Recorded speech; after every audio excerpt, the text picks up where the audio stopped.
Hello everybody and welcome to another mystery box function challenge. In the purple mystery box there is some math and your challenge is to figure out what it is.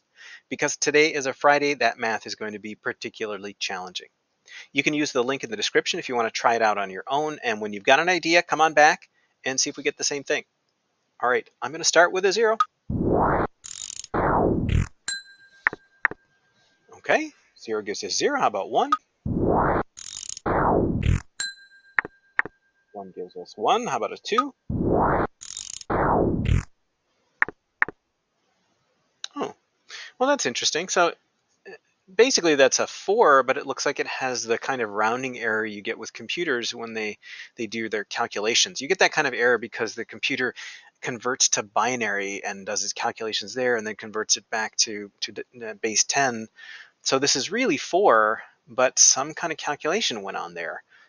That's odd. How about a 3? And that is really a 9. It looks like 8.9 repeating. That's really a 9, but clearly some calculations have happened to get there. And when I'm looking at this so far, they all look to be squares, right? 0 squared is 0, 1 squared is 1, 2 squared is 4, 3 squared is 9. Does that continue if we put in a 4? That one gives us a 16 without any rounding error. Huh. Well, is this just simply a quadratic?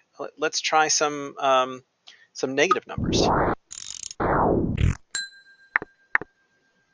Oh, so now we're getting not a number. That's interesting. How about a negative 2? Okay. We'll just try one more here.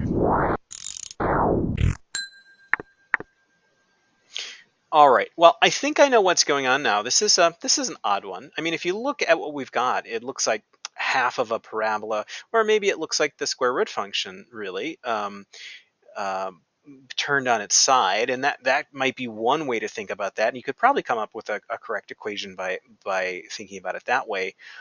I think what's been done here has to do with a square root and with, well, sort of squaring.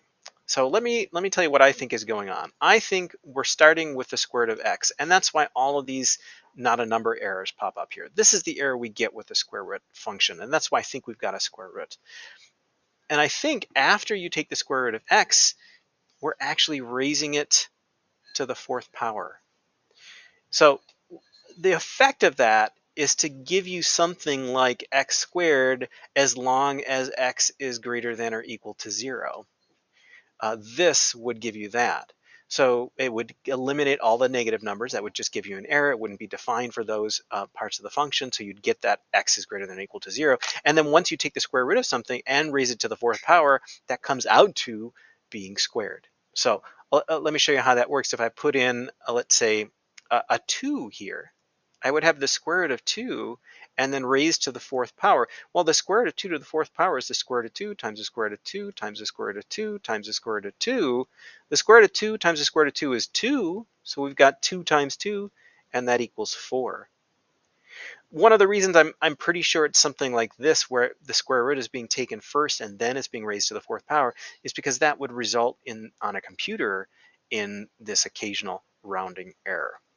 So I think there's probably another 1 or 2 ways you could write this equation, but that's the one I'm going to go with. And let's take a look. Yeah, so it is the square root of x, then raised to the fourth power. And what that does is it results in x squared, but not defined for any of the negative values. And we can graph that as well.